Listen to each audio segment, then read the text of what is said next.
that have never been done before. We the people tell the government what to do. It doesn't tell us. We the people are the driver. The government is the car. And we decide where it should go and by what route to do. We the people are free. And I hope we have once again reminded people that man is not free unless government is limited.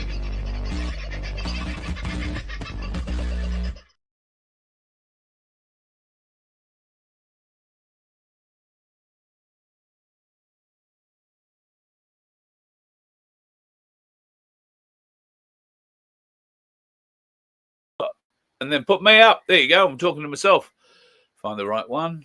There we go. Knew I'd find it eventually. How are you, folks? How was your weekend? Did you put in a good one? Was it relaxing in some way, shape, or form?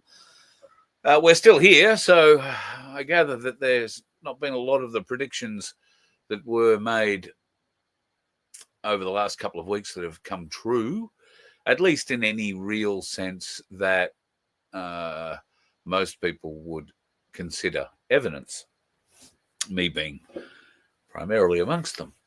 So where does that leave us? Well, not to be despondent.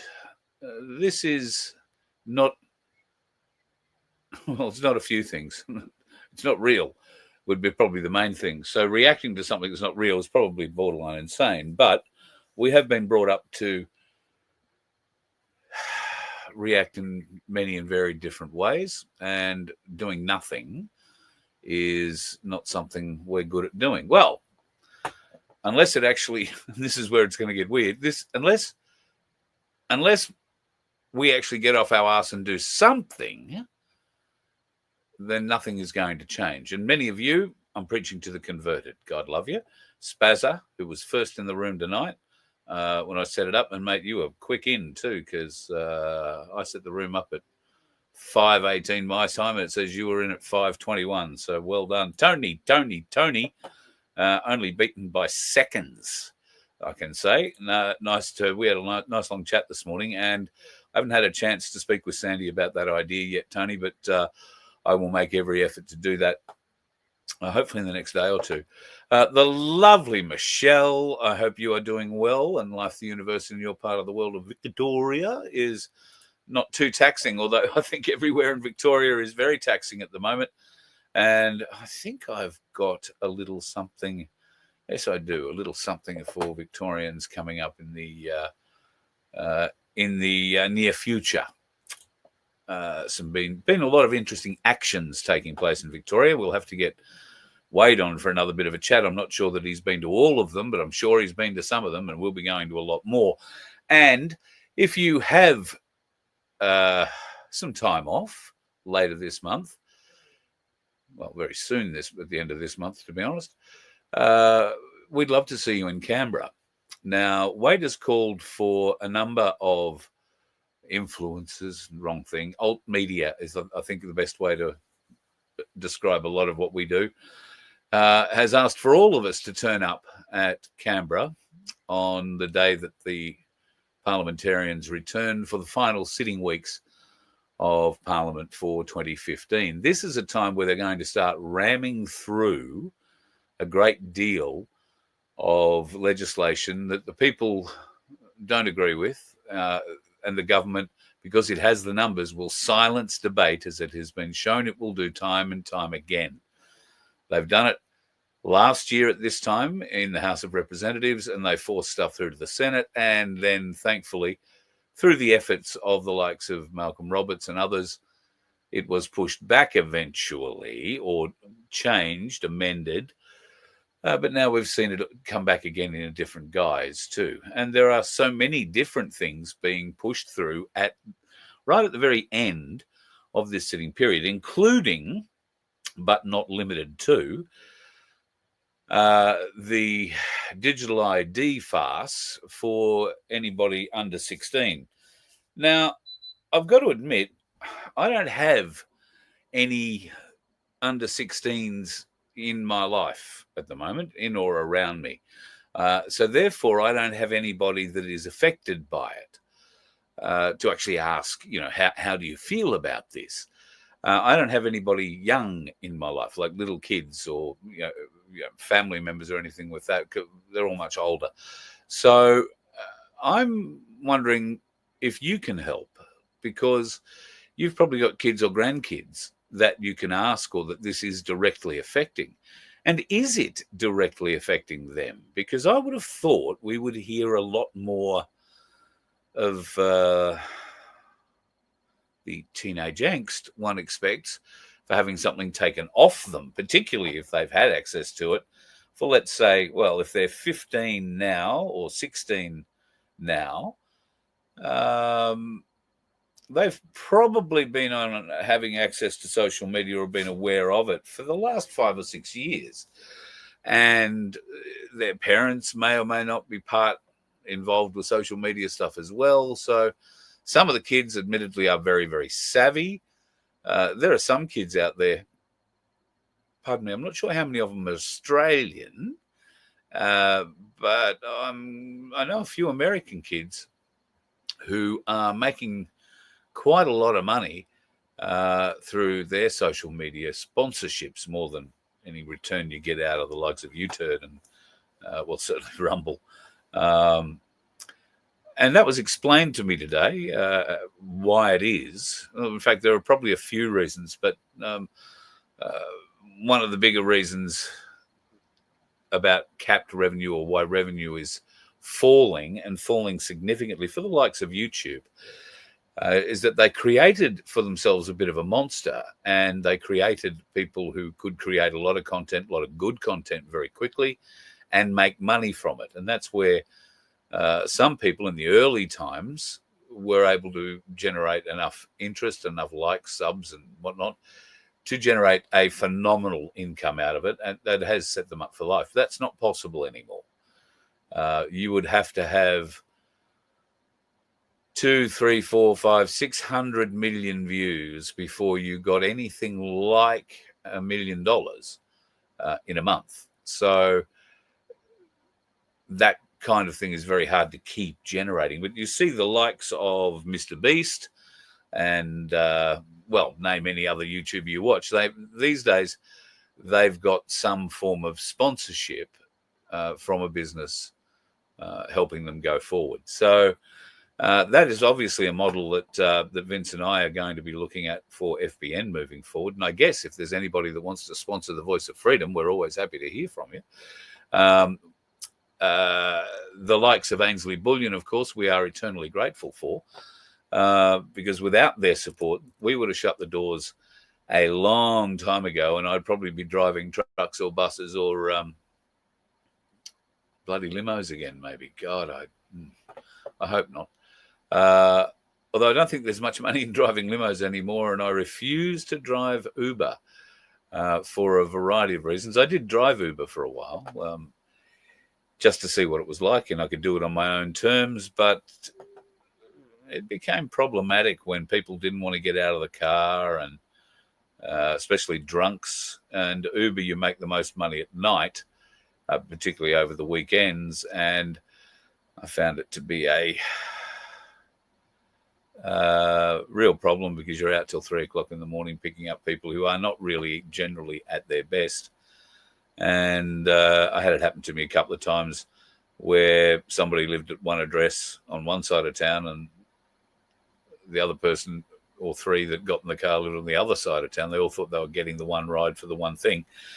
And this one guy in particular didn't want to get dragged, or didn't want to get out of the car until he got dragged, essentially. So I'm getting too old to be dragging people out of cars and carrying on. So couldn't be bothered doing any of that. So we need to look down that road. And I'm particularly interested in a coffee business. Are there any businesses that do?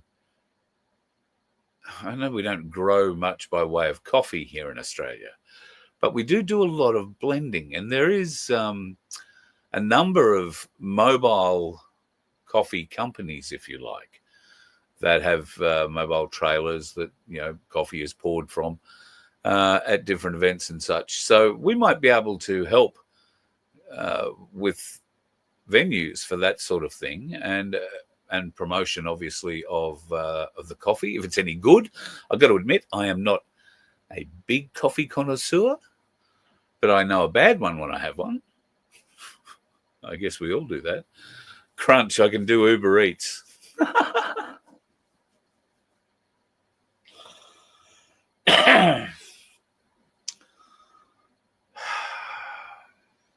Okay, so one of the issues with Uber Eats is that the best money you will make around Uber Eats is in high-density, high-rise areas. And that's great, except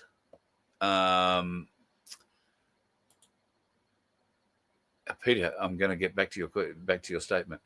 It's great because you don't have far to travel. However, there is no parking. And you've got to go and run up to the door somewhere. And if the person asks you to come into the building and up to the 47th level, turn left at the pink door and turn right, knock on the one at the end of the corridor and run back again, you're leaving your car somewhere, not close generally, unless you are extremely lucky or you have very tolerant parking inspectors. And Brisbane isn't known for their tolerant parking inspectors. So, to be honest, when you're in a limo, it's much easier. You can double park for a reasonable amount of time before police come along or somebody gets too upset. I mean, obviously you don't block traffic needlessly, but if your person that you're picking up is having a conversation on the side of the road and the footpath out in front of the hotel that you're picking them up from, and they're sort of saying goodbye and you've got to pull up there because there's nowhere else, then yeah, you can do it and get away with it. Whereas in a car that just looks like your car with a little Uber sticker in the back window can attract a bit more attention and a lot more abuse. Not up for that. Pete, what is this? Carl, you could drive a tractor and chase a bin all year round here. Lots of 50-plus-year-olds because they don't want a reckless kid. Well, listen, Pete, I might take you up on that. In the last few days, while we've been helping Keith out, and when there's been some terrible rainstorms and all that sort of stuff, I've been watching. I don't know how it turned up on my feed, but YouTube decided to feed me a channel called the Jackson Brothers, and these guys own huge. Well, I don't know if they own all the properties. I think they do. Huge cropping interests, I think, somewhere in Western New South Wales or northwestern New South Wales, might be up near Moree. And I've been watching them with headers, going through different sorts of crops, wheat, barley, chickpeas. They set a header on fire with chickpeas. Who knew? They also had to replace a header's engine, which is essentially how I found them. That was an amazing job. They replaced this friggin' engine inside. I'd never seen the inside of a header before. Always interested me how they worked. So, yeah, that one had me hooked for an hour. I watched that whole video. And they replaced the engine in this New Holland header. I was amazed. So, in answer to your question, I would love to drive a chaser bin. And can I say, from December 25, or say December 26, my services are available. If anybody needs somebody to drive a truck, I have an HR license. I can drive.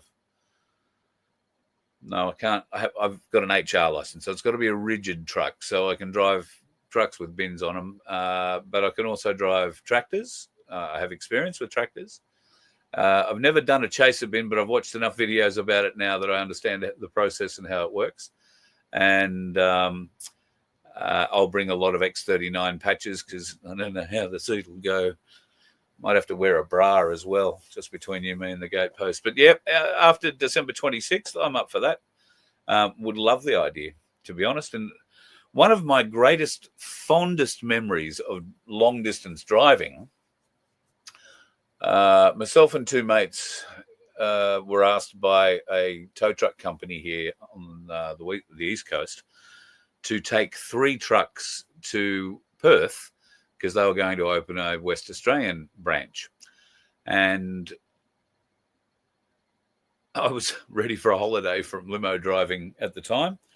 And my mate rang just at the right time. He worked for this tow truck company. and said, "Oh, you feel like driving to Perth?" Yes, that's exactly what I feel like doing. Not having to talk to anybody, drive, see the world, and have somebody else pay the fuel for it. I thought that was a bloody great idea at the time. And as it turned out, it was quite the adventure, but we treated it not like a race, but we didn't mess about. We didn't stop and see the sights or anything like that. We tore us over there and tore us back again. But I have to say, one of the standout memories of that journey, which was about, it was October.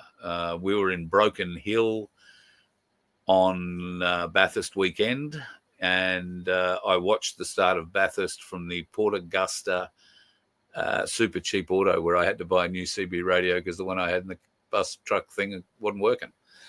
So watched it there.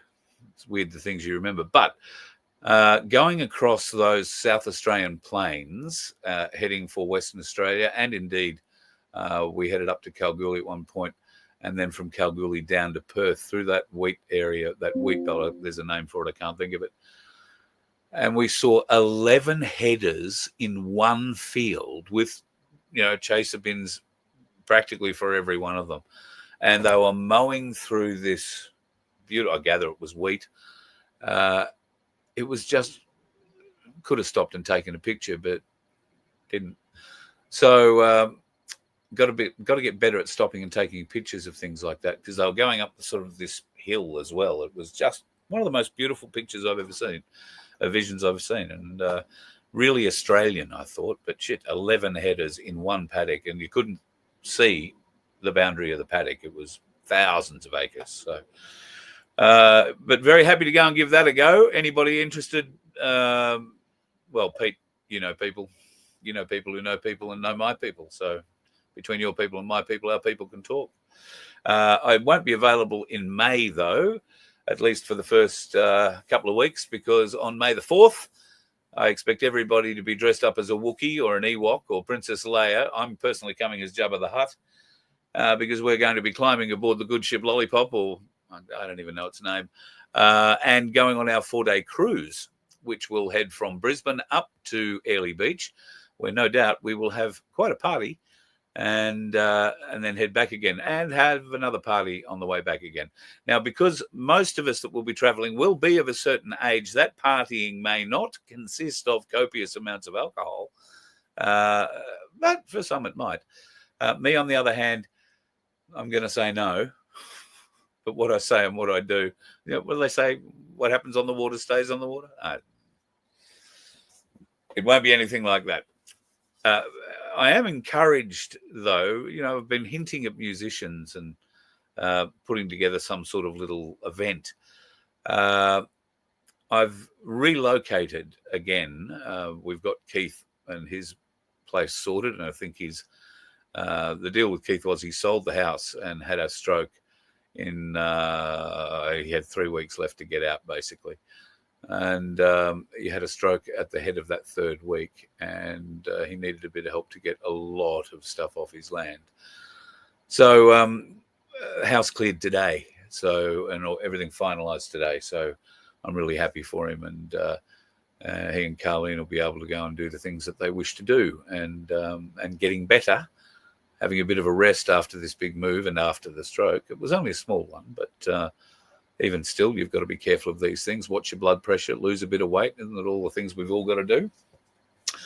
So God bless him. He is a wonderful man, and he fixed the water leak in the bus. No problems at all. He also fixed my hydraulic issues, which was wonderful. And we've still got a bit of an issue with the steps, but that's because I'm not brave enough to do my own wiring just yet.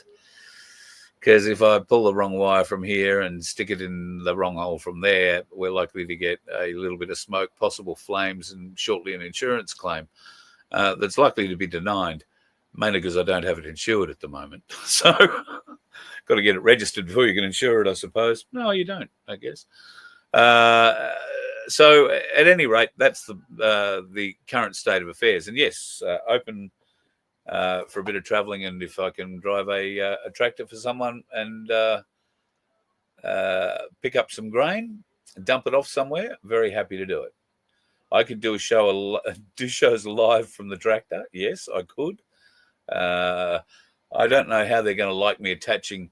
I'd have to get a new iPad because the old one's buggered, but I'd have to get an iPad and attach it to a window somewhere so I can still do the research that I need to do, so that I can bring you a bit of a show, which is, interestingly, my new hosts have discovered today. I've seen them twice.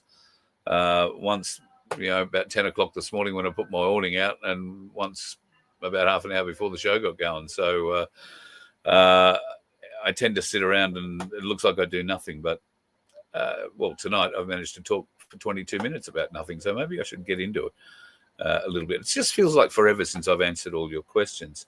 You're going to stick to opal mining, Andy? Don't blame you, brother. Don't blame you. Although I'm told that opal mining is... the mining part is hard enough, but at the moment it's finding someone to sell them to. Like, the buyers are a bit scarce on the ground. I don't know if that's the case or not. I'd love to learn how to drive a header too, but I believe there is a hierarchy, as there is with all these things. And I suspect if I was given a tractor to sit in and tow a bin along, I would be given the oldest tractor that they had until I could prove that I was capable of looking after it. And maybe something that had a softer seat and some air conditioning came available later. But I could be wrong. But I think learning to drive a header would be absolutely peak, and I would love to do that. I might have to have a talk to the Emmets, Emmet Motors through the Mallee and Wimmera and South Australia. Supply a lot of New Holland and John Deere stuff. Well, I grew up with those boys, so maybe I can ask a favour, get some lessons, and be introduced around. I don't know, Pete. You know them. We might be able to see what we can work out. Be a hell of a lot of fun, got to say. All right, I'm just Pete. I saw some photos. I haven't got them up here. Peter is in the middle of Pete from Pinaroo, in the middle of cropping at the moment too, although his next door neighbours are pulling barley off at the moment. And his crop, I think he said, was still a week or two away. And there may or may not be some garlic up for Voice of Freedom followers in the near future if you want some. Although I don't know how we go about sending it into state. Are there laws about that? We better look into it. But we'll see what we can do. Jindalee, the cast members in Star Wars had to sleep with Spielberg, including the guy that played R2-D2. That's getting a bit weird, just between you, me, and the gatepost. Even the Ewoks. I'll be more worried about the Wookiee. I bet James Earl Jones breathed a sigh of relief. He was just the voice. I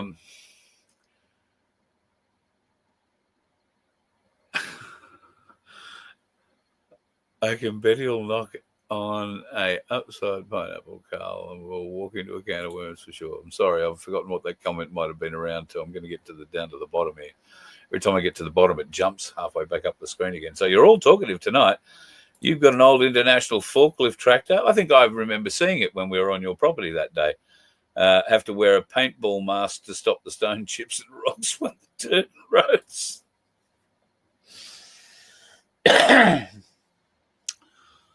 Oh, what was it called? A mate of mine used to import these masks for jet skis, essentially. They were a fiberglass hard plastic mask, really cool looking graphics, dark visor on them, ideal for paintball as well, I guess. But it was meant for fishermen who were going into like little creek systems and whatnot, where you get a stick in the eye and whatnot pretty easy. So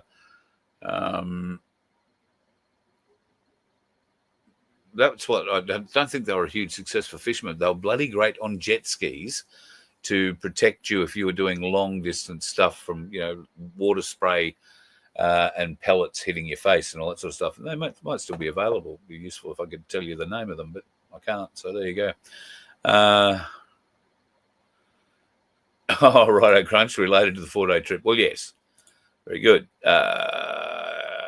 Okay. All right, we're down at the back of that. So, look, half an hour of me bullshitting, and here we are. A couple of interesting things that we'll just go through in no particular order tonight, because I've been a bit slack and haven't stuck them in any particular order. But Albo appears to have gone very soft on federally what happens with our young people when they get brought before a court. And the Albanese government have made it very clear to the states that they want bail to be the first option and the most introduced, most often option. They want it to be the preferred option for any children that are caught up in nefarious deeds that they may or may not have been involved in. Now, I'm pretty confident that Albo, and we all know that Albo has, well, look, I'm being unfair. It's not just Albo. It is the entire political system have been struck with the idea that the people might be onto them in this country, and that they've worn out their ability to tell lies and to gaslight us. So now they are trying to sway the voter base. And I saw this the other day, which I just thought was so apt, that this is exactly what is happening. And it's not just one nation's country or one country's people that are being brought in. It's a variety of them, but they're a variety that, particularly some coming from the Africa continent, it's just untenable with Australian or Western Christian values. And Melbourne is showing great evidence of that at the moment, with predominantly youth crime. Another break-in over the weekend, or not so much a break-in, there was a 19-year-old walking along the street with a bag or a backpack, and a car pulled up. That car had been stolen hours earlier in a different suburb, and a girl and a guy get out of that car and attack the 19-year-old, trying to get the bag off him. He fights back. Eventually, he winds up getting slashed by the guy who's carrying the knife. He drops the bag, the girl picks it up, they run off to the car, and off they run away. Both were later found and arrested, the car too, but it wasn't arrested, it was just found. The kid, non-threatening injuries, non-life-threatening injuries. However, terrifying to be walking along the street and have these thugs get out, and they were, if not immediate immigrants, then sons and daughters of immigrants, if you like, that have just come in on the boat. But these kids were not young. They were 17, I think, and 18. And it's just a symptom of what's happening in Melbourne, but in other places too. Now, Victoria is supposedly hardening up on youth crime. I don't see any evidence of it yet. I see a lot of bullshit coming from the woman who claims to run the state, but very little action. And in fact, whistleblowers are saying that exactly the opposite is taking place inside the Victoria Police Force, and particularly inside the justice system, where they've been told essentially to put everybody back out on the streets. Bail, bail, bail, bail, bail. And the crimes that were committed yesterday against that young 19-year-old man were committed by one fella with the blade who was out on bail for committing a similar crime 2 weeks earlier, or a number of weeks earlier. Just makes you a bit sick, doesn't it? Does me. Really makes me sick. Kash Patel is in all sorts of shit at the moment. Now, Thomas Massey has been this, one of two people who have been pushing back very hard against the Trump administration and particularly the FBI. Now, Thomas Massie is the man responsible for gaining enough signatures to get the US Congress to demand the release of the Epstein files and the 20 men with whom Jeffrey Epstein trafficked women and girls. That doesn't make any mention of the boys and young men that had been trafficked. This is something that has been attributed to Epstein, that he said, I've met some very bad people, none as bad as Trump. Now, that could be on many levels. In 2017, I think it was 2017, or if it was not, it was prior to that, there was a deal being done for Mar-a-Lago. And Jeffrey Epstein was part of that deal. He was looking at buying it, and he went to Donald Trump for real estate advice. And yes, they had been friends, no doubt about it. Had Trump traveled on the Lolita Express and all that? No, it's already been proven. So, but they were mates, and that's probably because he's a big New York real estate mogul, and Epstein claimed to be a big New York markets sort of player. So money meets money, not uncommon that they would know each other. Anyway, Epstein went to Trump and said, thinking about buying this Mar-a-Lago, this is, the price tag for it, and yada, yada, yada, yada, yada. Trump sort of looked it up and gave him whatever advice he gave him. And when Epstein left the room, Trump apparently picked up the phone, made an offer, and bought Mar-a-Lago there and then.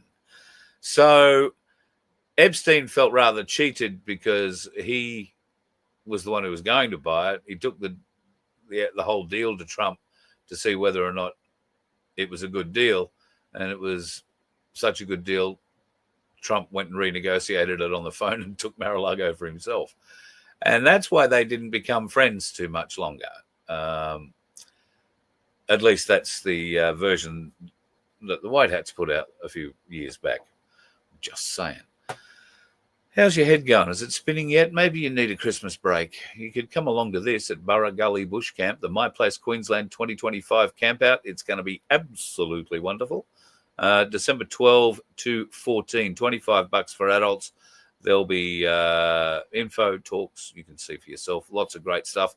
If it's anything like the event that was in Victoria last year, put together by the wonderful girls down south and Darren and his crew, but particularly I think it was Doris and Becchio and Sherry and a few others put together what was a brilliant Christmas campout, if you like. So this one is happening in Queensland. If you are travelling up, maybe you're coming up to see friends and family for Christmas and you're just making your way up the coast around about that time. Burra Gully is about 4 hours north of Brisbane, I would say, at a stab. And a good freeway all the way until you get off it is the best way of describing it, like 2-lane all the way from Brisbane. Unless, of course, some fool crashes on it like they did the other day when I was trying to head to the Sunshine Coast. Then it can take a lot longer. A lot longer. All right, I'm just trying to find... I had a few more things I'd loaded up in here. Oh, yes, we were talking about Kash Patel. All right, well, MAGA is blowing up at the moment, or at least that's what they would have you believe. There are many calls for Kash Patel's resignation. Donald Trump has come out and said that he wants all the Epstein files released. He's got nothing to hide. They've got nothing to hide. Let it all go. The Democrats have even started coming out and saying, oh, yes, release them. This is going to put anybody in that investigation or anybody in the leadership of the FBI in great peril because, and Pam Bondi for that matter, the Attorney General, because they've all come out and said, well, Pam's come out and said, oh, yes, they're all on my desk just being reviewed. And then they weren't. Kash Patel said, we will release everything, as soon as we get it, we're going to get rid of it all. And then they didn't. Dan Bongino apparently was going to resign over the fact that he was not going to be allowed to release the facts, certainly about Hillary Clinton and a few other things. They were able to placate him somehow and bring him back into the fold. And now he's playing that whole game as well. So lots of calls to get rid of him, and lots of calls to get rid of Kash Patel. Donald Trump is saying, bring out the files, bring on the files. The US Congress has signed the document. The files have been released. There's just over 23,000 files to review, and these things are very difficult to sift through unless you have the kind of brain that, can look at links and sort of marry stuff together and all that. It's people with better search skills than me need to go through it, put it that way. But it is being gone through, and there is predominantly what you would expect to be the fodder of the titillating side of it all is really focused on Andrew, the former prince, and now just a frog, I guess, who is being shamed out of his palace in the UK, has had all his titles and styles removed from him. Well, frankly, I never thought Andrew had too much style about him, full stop. But there seems to be a new revelation every day or every other day about Andrew and about Fergie. Fergie is apparently ranging between deep depression and sobbing on the bed to wild parties with the staff in a bar at the back of the Royal Lodge they're currently living in.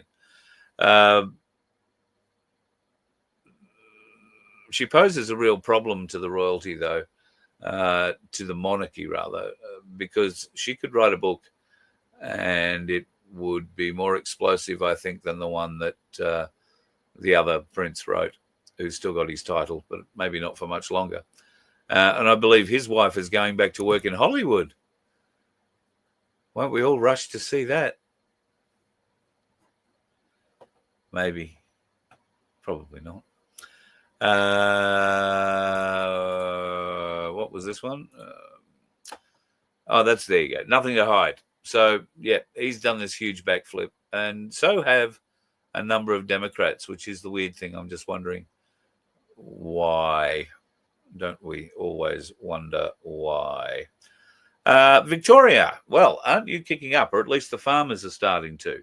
I will get Wade on to talk further about this, but this is a protest that I think happened just out of Horsham or somewhere in the Wimmera in the last couple of days. They were blocking people getting access to the farm sites so that they can start preparations, mapping or measuring or doing whatever the hell they got to do for these bloody wind turbines and associated transmission towers and other bullshit. And that was one of a number of those sorts of blockades. Now, those people didn't just turn up from town. Why? Well, because the townies and certainly the city people don't understand the kinds of impact that the decisions these city folk, these governmental shiny bums have made, these Greens who never step out of inner city suburbs and think everything looks beautiful through their rose-coloured glasses and a good latte. These people standing here blocking access are other farmers who've come to support one in particular who was getting a visit that day. But they are a large group or a large-ish group, and it is growing around the region. In fact, there is a video, I haven't got it, but there is a video of them gathered together at another property, stopping people. I think that was up near Dimboola only last week. So good on you, Victorian farmers. Good on you. And I will talk to Wade Nordhausen again very shortly. And if he's got the ability to slip on and give us a bit of an update about what's going on in Victoria with these, picket lines, I guess you've got to say. But they're very staunch picket lines, and these invaders are not being allowed onto them to do whatever job. So We'll see whether or not, I guess, in the coming days and weeks, whether or not the Victorian police have an appetite to take the fight to them. And, well, we always know that the police have quite an appetite for a fight in Victoria, don't they? Andrew Hastie could now well be the new leader of the opposition. Three rogue moderates, so they're called, the ones responsible for this move. Why? Because apparently the moderates, Tim Wilson and Andrew Bragg and Dave Sharma, they're a couple of senators from New South Wales, have said so. Now, there are two women who control the two factions that we're talking to here in the Liberal Party, and they're both denying it completely. I found it interesting that once again, the factions are being run by the women. We have an incompetent opposition leader who might be a very good pilot, I've learned today, but outside of that, I cannot see her being able to help win a Conservative vote in this country. All I can do is see her losing them. Now, I'm very conflicted about Andrew Hastie, and there are a variety of reasons. If you look at my Facebook page, you'll probably see why, because I support Ben Roberts-Smith, and Andrew Hastie is not the kind of honourable ex-service member I believed he was, and I believe that he has used his position and knowledge and second-hand knowledge at times to advance himself within the media and other political circles. And we find ourselves now with a bloke who I think has only been in the parliament maybe 5 years in a position where realistically he could become the next Conservative leader of this nation. Which brings me to Pauline Hanson. So the party best able to handle immigration, One Nation at 27%. The coalition next best at 19%, Labor at 20%, Greens down at 4%, and nobody gives a stuff about the rest. Not really a surprise, I wouldn't have thought. And Pauline, I think, would be the first one to admit that this is no surprise. She's been talking about immigration levels in this nation probably for the last 30 years. I think her maiden speech started out with just this very issue. And now, of course, instead of saying, "I told you so," she's got herself into a position where she can make a political difference, provided they can keep the momentum going. Now, some startling facts in here, in this little article. We've been through them before, but you should be reminded. One Nation wants to cut down our immigration numbers, which is exactly what they should be doing, because our nation's numbers are for shit. Albanese confirmed in its Albanese government in the 2025-26 permanent migration target was set at 185,000 places. That's the financial year 25-26.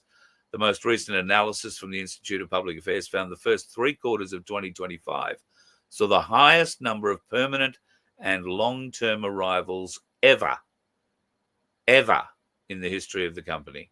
Net permanent and long-term arrivals, that's net permanent and long-term arrivals for the year to September, totaled 415,760, the highest on record for the period, exceeding the previous record set last year by 6%.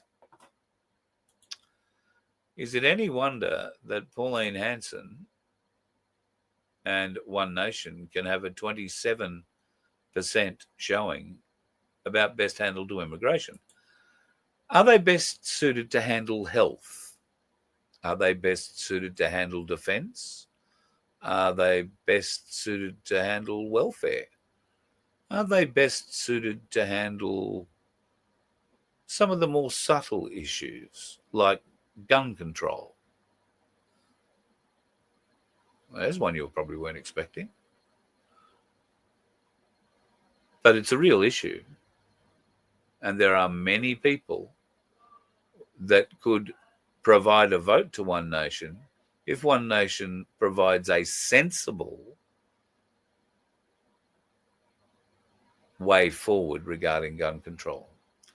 And that by a sensible way forward, I'm referring to the fact that you can get a gun and you don't have to have it taken off you because you happen to hold a sheriff's badge or have certain beliefs or have done certain study that has given you an opinion that others may not like.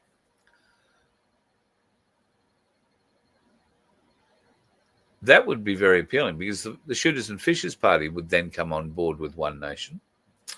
And they were good enough to get somebody else in there, but they're I think the Shooters and Fishers Party, if they haven't got a senator sitting at the moment, it's only recently. And they've always been fairly strongly aligned with the red mob Labor, of course. Don't know why. Probably because it's one of those parties that's set up by the likes of the Labor Party to act in opposition, but indeed funnel your vote to them through preferences.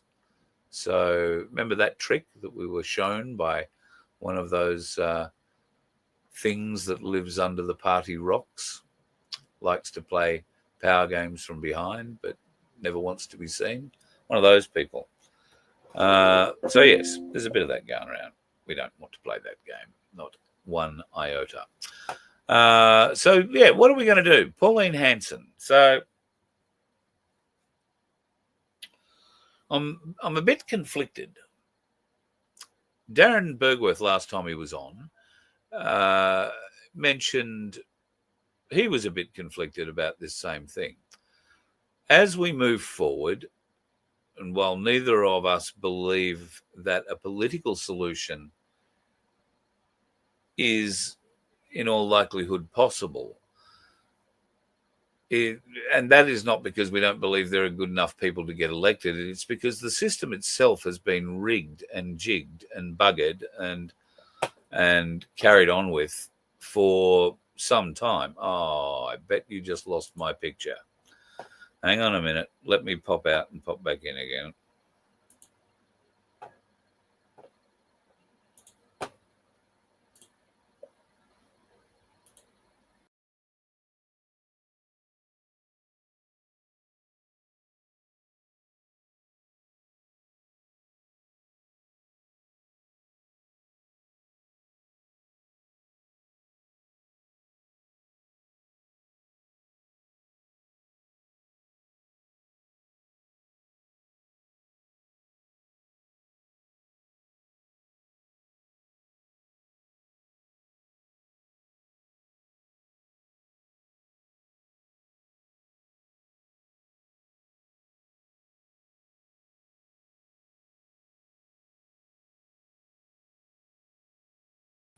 Boo. God, that took a while. Oh, Vincenzo must be putting up things. There you are. Thank you, mate. Appreciate it. I was going to try and share a video with you. That's why it all went dark. Let's see if I can share this video with you. Now, so this is a video from Ralph Babbitt. It goes to what happens when we elect people, good people we've known in our communities all our lives and trust that they have got our community in mind when they go to Canberra. Well, Ralph Babbitt has a lot to say about it. I'm going to tell everyone at home that's watching this right now, and I'm sitting in my nation's capital now, and I'm telling you from my experience, the people that you elect to run your country are puppets. They are not the true wielders of power. Donald Trump likes to call this the deep state. And I'm going to tell you now that the deep state is alive and well in Australia, and it is alive and well in the UK. Of course, it's alive and well in the United States. We're all seeing that play out right now. So do everything you can, everyone that's watching this broadcast, everyone that's hearing my voice, you must be more involved in the political process. You must take action. You need to be active, because if you're not active, the people behind the scenes that sit in the shadows, and they are there, that control the levers of power, they don't have your best interests at heart. And I choose my words very carefully here. They don't have your best interests at heart. These authoritarian tyrants want nothing but to see you be a serf, be a slave, be a peasant, while they sit at the top of the pinnacle of power. And they use their agents in the parliament to bring that to pass. So do not be complacent. Get active, join a party, run for parliament, make your voice heard, because the West, all of the West, is looking down a barrel right now. Couldn't agree more. Oh, hang on a minute. Shut up, Credlin. Had enough of you today. Couldn't agree more with with Ralph Babbitt. Now, I think Babbitt's up for re-election this time round, and I don't think he is standing. I don't think he's standing for one. No, it wasn't One Nation. It was United Australia he got in under. But I'm led to believe that he won't be standing again. And if he does, it probably won't be under that banner. So I guess we'll see. Vince, sorry, I missed that one, the one you just put up. Look what they did to Desi. Haven't found him yet. Carl, have people thought of setting up lobbyist organisations so people can send in things so the lobbyist can tell the pollies what to do? Yes, I believe Punters Politics has raised $75,000. Whether or not he was seriously going to be a lobbyist in Canberra with that money remains to be seen. It might just fund him on a few more trips to put up billboards and whatnot. He's got a lot of money. Don't get me wrong. You can't go and put billboards up in towns and cities all over the place and not have a few dollars. Those billboards don't cost hundreds or thousands of dollars. They cost tens or hundreds of thousands of dollars. But I have found out in the Gold Coast, and I'm imagining it's in other areas, those digital signs that are up, that put up really nice videos, and, or some probably not videos, because if you've got a road driving past one of those, they can't play a video because it's distracting to the drivers. They can play still images. But on the Gold Coast, you can rent one of those for your business for an hour or 2 hours or 3 hours. So if you want to have your health and fitness business on all the billboards leading into Surfers Paradise in peak hour traffic in the morning, you can, and then have them turned off at 9 o'clock. You'll pay for that, or you can have them come on at 9 o'clock when there's a lot less traffic on the road, but still a lot of traffic, and pay for that service for an hour or half an hour or 10 hours or whatever you want to pay for. So it is possible Punters Politics is doing it that way, although there's not too many of those digital signs located out in the areas where I've seen him put them up. So what exactly he's going to do by going to Canberra and schmoozing as a lobbyist for the people, that's what he's planning on doing, apparently, being a lobbyist for the people. I'll be interested, because I'm just very interested to see who was supporting him at that event that he held in Canberra only a couple of weeks ago. I have reached out, but he's not bothered reaching back. So not that I expect everybody to reach back when I reach out, but it'd be interesting to have a chat with him about it, to find out what they're going to do there. I don't think there's much more I can say about Desi at this point, unless they found him. I'm not going to do that. All right, so if I run it, it'll be called... missed that, sorry. All right. Keep it simple, stupid. Yes, Daniel, absolutely. Yeah. Well, that's probably a very good way of describing what we're planning on doing with with the FBN Media Group as well. So lots of things, as we talked about last Friday night with Vince about that. Got some more things I need to talk with Vince about that too. And hopefully we'll be able to throw a few things your way, and maybe you can throw a few things ours, particularly if you have kids with some angst about being banned from social media. This is something you could film on your phone, and once you ask them a question and get the reaction, or ask them if they will react, and with their permission, you could email it to Contrib, or you can just go to contrib.vofhq.com and upload that video there, and let us know that it's your what age kid reacting to the social media ban and what their knowledge is of it and all that sort of stuff.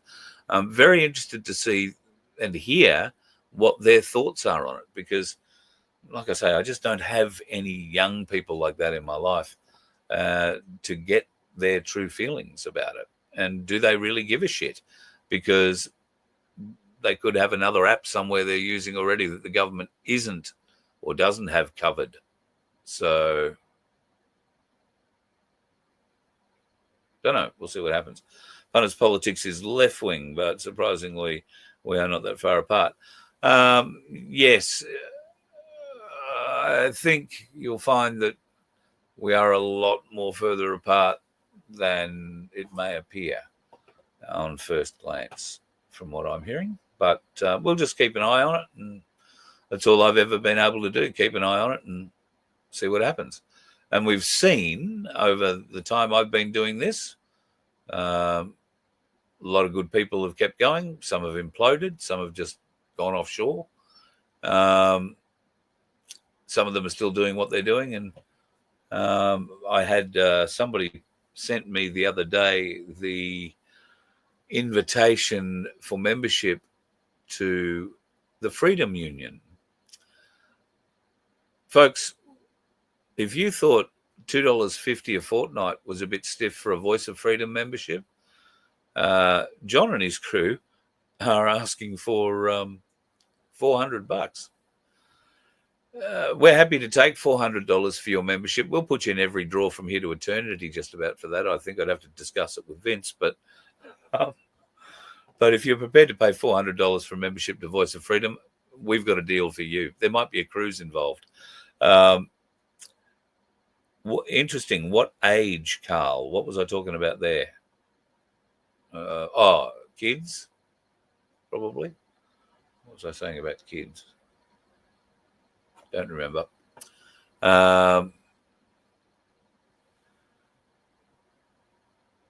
Yes, please remember to like and subscribe, folks.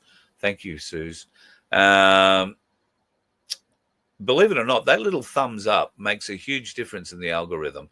The subscribe, well, I guess that helps it somewhere as well. But we're not doing this to make money out of the whole thing. What we do need, though, is to grow the message. And we can also grow the message if we can sell a few more tickets in our lottery, which will give you $750 in your pocket, or a 1 gram bar of Ainsley Bullion Gold, which is, I think last time I looked, about $230 odd. So not a bad little thing to be able to throw into your kick. And we will endeavour to give it to you. I think there's about 300 tickets left in the current draw. They're $2 each. You can get them at merch.vofhq.com, and you can buy up to 20 if you so desire. But you would be helping us out, and in particular, you will be helping out Sandy and Baz at the Good Samaritan Donkey Sanctuary. I can tell you that times are pretty tough there at the moment. They have 108 donkeys to feed, plus themselves. Sandy has got her aged parents to consider as well, and a little bit of help from some very valued team members is what's keeping them going. But 108 mouths to feed, clean, hooves to get shod, teeth to get filed, donkeys to be made happy. And if you ever want to call in, Sandy has made that offer that anybody from the Voice of Freedom family that wants to call in and have a look around, you can. You just got to understand that they might be busy, they might be doing things, and it's not really a touristy kind of thing, if you know what I mean. They'd love to see you, but if you have some animal husbandry skills, they'll put you to work. Have no fear. And I'm looking forward to getting back there and catching up with Disco, who seems to have an affinity with my pants for some reason. But anyway. All right, folks, I'm going to love you and leave you for tonight. Tomorrow, tomorrow I've got to do a little road trip tomorrow. We've been on the road today. Actually on the road yesterday. I got to where I am now yesterday, and be here for another little week or two, and then I'll probably head off to somewhere a little more special, and we'll see some friends that we haven't seen in a while face to face, I'm hoping. We have sorted out the water issue with the bus, but we do need your help with getting it re-registered and getting it back on the road. So if you can help, then please, you can donate at Voice of Freedom, vofhq.com, or you can become a member, in which case our $2.50 a month, our $2.50 a fortnight membership is the cheapest version, and then it goes up from there. And it will give you some very exclusive benefits shortly, including automatically being entered in some members-only draws that we have coming up, with prizes that will range from holidays to bullion to a couple of interesting little surprises I'll keep up my pocket. But that and more coming in 2026 for the Voice of Freedom, but only if we can keep our doors open as well. And we do that by the grace of you, the grace of God, and hopefully a little bit of sponsorship, which reminds me, if you're interested and you've been in sales, you know about sponsorships, that kind of thing, we're looking for somebody who can help us out with sponsorship on a commission basis. It'll be a very generous commission. Like I've said, we're not in for this for the money, but we do need some to keep us all on the road. We need people, number of people who are able to sell off the phone. We don't want you traipsing around the countryside, but who can write props, who can back this up, and who genuinely support what we're putting together with Voice of Freedom, but more particularly with the FBN stuff we plan to do for 2026. FBN will be a lot different to what happens here on the Voice of Freedom. The content and everything will be of a very different style. So I won't be rattling too many doors there. I'll leave Voice of Freedom to be the door rattler. But we will be looking for some sponsorship. And if you are one of those people who wants to sit at home and make a few bucks, making a couple of phone calls a day, then if you've got a phone number and email, we can maybe do a deal for you. Catching up with Laura was great. Oh my God, that kid, God, Tony. So yesterday wasn't a terribly good day in Brisbane, and Laura came over to help me relocate with the bus, and we're doing some car shuttling and all that sort of stuff. And Keith had asked me if I could do a tip run in the morning with a trailer load of rubbish. And I said, yep, great, no worries at all. I'd have to go and find a tip that would allow me to take the trailer in and drop straight off the trailer. Okay, great. What's in the load? Does it have to be split up? Oh, no, it should be okay, he said. Well, it wasn't. And it turned out that Laura destroyed a pair of shoes, not very happy. Laura and I had to unload by hand a trailer load of dirt and separate from the dirt wood and cement and all sorts of old matting and polythene and God knows whatever else. What would have ordinarily have taken, I don't know, on a dry day where dirt doesn't turn to mud, might have taken half an hour to unload it. I had a shovel, like a little camp shovel that's about 1 meter long, if that. Somebody at the tip took pity on us in the pouring rain and brought over a shovel for us of theirs. We had to shovel this trailer out in the pissing rain. I slipped arse over head, wound up in the mud, rather funnily. Didn't break anything this time, thankfully. By and large, generally had a workout of immense proportions in the pissing rain before we went home, back to the bus here, and moved all of that. We both, thankfully, Laura had a change of clothes. I don't know whether or not she had the foresight, or that's just how she lives, with another wardrobe in the car. But we both had to get changed when we got back here, and covered from head to toe in mud and crap and God knows what. So, yes, we had a very great bonding experience, Laura and I, yesterday at the Browns Plains Recycling Mud Pit.